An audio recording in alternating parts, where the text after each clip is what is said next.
ರಾಜ್ಯಗಳ ಚುನಾವಣಾ ಫಲಿತಾಂಶ ಪ್ರಕಟವಾಗಿ ಇದೀಗ ಬರೋಬ್ಬರಿ 10 ದಿನ ಆಯಿತು. ಗೆದ್ದ ಮೇಲೆ ಎಲ್ಲ ರಾಜ್ಯಗಳಲ್ಲೂ ಕೂಡ ಮುಖ್ಯಮಂತ್ರಿಗಳ ಆಯ್ಕೆ ಪ್ರಮಾಣ ವಚನ ಮುಗಿದು ಮೊದಲ ಕ್ಯಾಬಿನೆಟ್ ಸಭೆಗಳನ್ನು ನಡೆಸಿ ಬಹುಮತ ಸಾಬೀತು ಮಾಡಿ ಅಧಿಕಾರವನ್ನು ನಡೆಸ್ತಾ ಇದ್ದಾರೆ. ಆದರೆ ಕಾಂಗ್ರೆಸ್ ನಾಯಕರಿಗೆ ಮಾತ್ರ ಕೇರಳದಲ್ಲಿ ಗೆದ್ದಿರೋ ಒಂದು ರಾಜ್ಯದಲ್ಲಿ ಸಿಎಂ ಆಯ್ಕೆನೇ ಕಬ್ಬಿಣದ ಕಡಲೆ ಆಗೋಗಿತ್ತು. ಈಗ ಅಳೆದು ತೂಗಿ ಕಡೆಗೆ ಅವರು ಹೋಗಿದ್ದು ಅಲ್ಲಿಯ ವಿಧಾನಸಭೆಯಲ್ಲಿ ಪ್ರತಿಪಕ್ಷ ನಾಯಕರಾಗಿ ಕೆಲಸ ಮಾಡಿದಂತಹ ವಿ.ಡಿ. ಸತೀಶನ್ಗೆ ಅವ್ರನ್ನ ಸಿ ಎಂ ಮಾಡೋದಕ್ಕೆ ಈಗ ನಿರ್ಧರಿಸಿದೆ.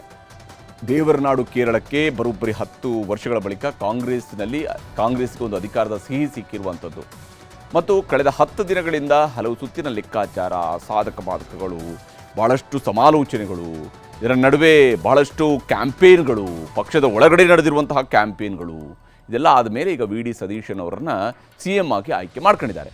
ಸಿ ಎಂ ಸ್ಥಾನದ ಆಕಾಂಕ್ಷಿಗಳ ಸಾಲಿನಲ್ಲಿ ಮುಂಚೂಣಿಯಲ್ಲಿದ್ದಂಥವರು ಕೆ.ಸಿ. ವೇಣುಗೋಪಾಲ್ ಅವರ ಪರವಾಗಿ ಸರಿಸುಮಾರು 40ಕ್ಕೂ ಹೆಚ್ಚು ಶಾಸಕರು ಶಾಸಕಾಂಗ ಪಕ್ಷದ ಸಭೆಯಲ್ಲಿ ಮತ ಹಾಕಿದರು ಅನ್ನುವಂತಹ ಅಭಿಪ್ರಾಯವೂ ಕೂಡ ಇತ್ತು. ಸೋಮವಾರ ಸತೀಶನ್ ಅವರು ಸಿ ಎಂ ಆಗಿ ಈಗ ಕಡೆಗೆ ಅಧಿಕಾರವನ್ನು ವಹಿಸಿಕೊಳ್ತಾ ಇದ್ದಾರೆ ಹೈಕಮಾಂಡ್ನ ನಿರ್ಧಾರದ ಪ್ರಕಾರವಾಗಿ. ಸತೀಶನ್ಗೆ ಇಲ್ಲಿ ಸಿ ಎಂ ಪಟ್ಟ ಸಿಕ್ಕಿದ್ದು ಹೇಗೆ ಅನ್ನೋದನ್ನು ಗಮನಿಸಬೇಕು ಮತ್ತು ಯಾಕೆ ಕೆ.ಸಿ.ವಿಗೆ ಪಟ್ಟ ತಪ್ಪಿತು ಅನ್ನೋದನ್ನು ಕೂಡ ನೋಡಬೇಕು. ಕೇರಳಂ ಕಾಂಗ್ರೆಸ್ನ ನಾಯಕರಾಗಿರುವಂಥವರು ಸತೀಶನ್ ಅಲ್ಲಿಯೇ ಅವರು ಕೆಲಸವನ್ನು ಮಾಡ್ತಾಯಿದ್ರು. ಸತೀಶನ್ ಪರವಾಗಿ ಮುಸ್ಲಿಂ ಲೀಗ್ ಕೂಡ ಬ್ಯಾಟಿಂಗ್ ಮಾಡಿದ್ದು ಕೆ.ಸಿ.ವಿಗೆ ಸ್ವಲ್ಪ ಮಟ್ಟಿಗೆ ಅಡ್ಡ ಬಂತು. ಯಾಕಂದರೆ UDF ನೇತೃತ್ವ ಅಲ್ಲಿ ಬಹಳ ಮುಖ್ಯ. UDF ಗೆಲುವಿನಲ್ಲಿ ಸತೀಶನ್ ಅವರದ ಪಾತ್ರ ಬಹಳ ಪ್ರಮುಖವಾಗಿತ್ತು. ಕೆ.ಸಿ.ವಿ ಅವರ ನೇಮಕ ಮಾಡಿದರೆ ಬಣ ರಾಜಕೀಯದ ಭಯ ಜಾಸ್ತಿ ಆಗ್ತಾ ಹೋಯಿತು.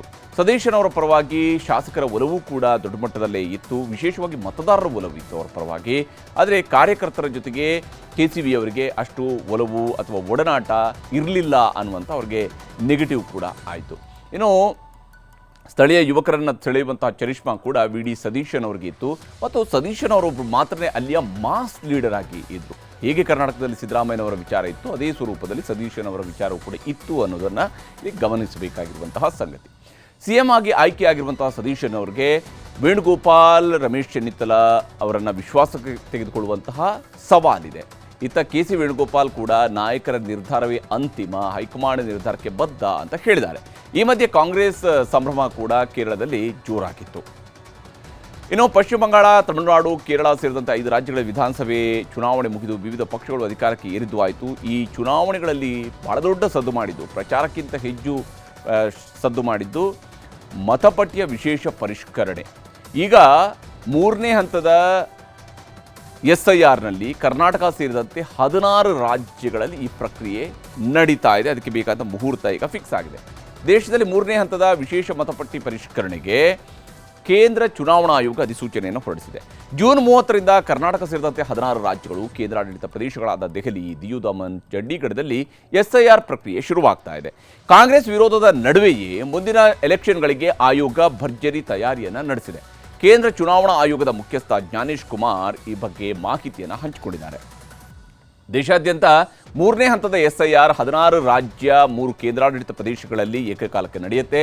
3,94,000 BLOಗಳನ್ನು, ಬೂತ್ ಲೆವೆಲ್ ಆಫೀಸರ್ಗಳನ್ನು ಇದಕ್ಕಾಗಿ ನೇಮಿಸಲಾಗಿದೆ.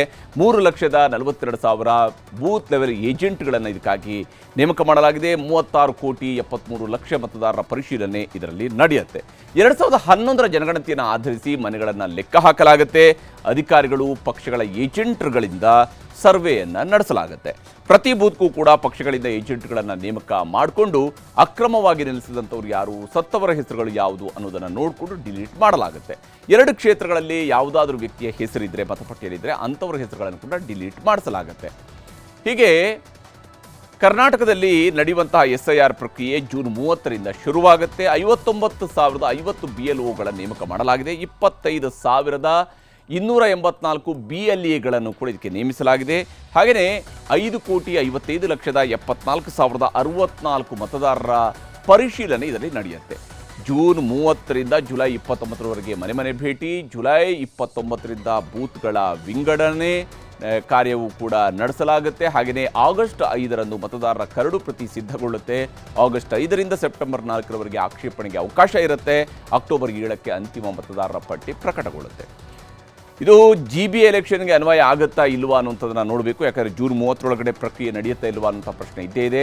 ಅದರ ಹೊರತಾಗಿ ಗ್ರಾಮ ಪಂಚಾಯತ್, ತಾಲೂಕು ಪಂಚಾಯತ್, ಜಿಲ್ಲಾ ಪಂಚಾಯತ್ ಎಲೆಕ್ಷನ್ಗಳಿಗೆ SIR ಪರಿಣಾಮ ಬೀರುವಂತಹ ಸಾಧ್ಯತೆ ಇದ್ದೇ ಇದೆ.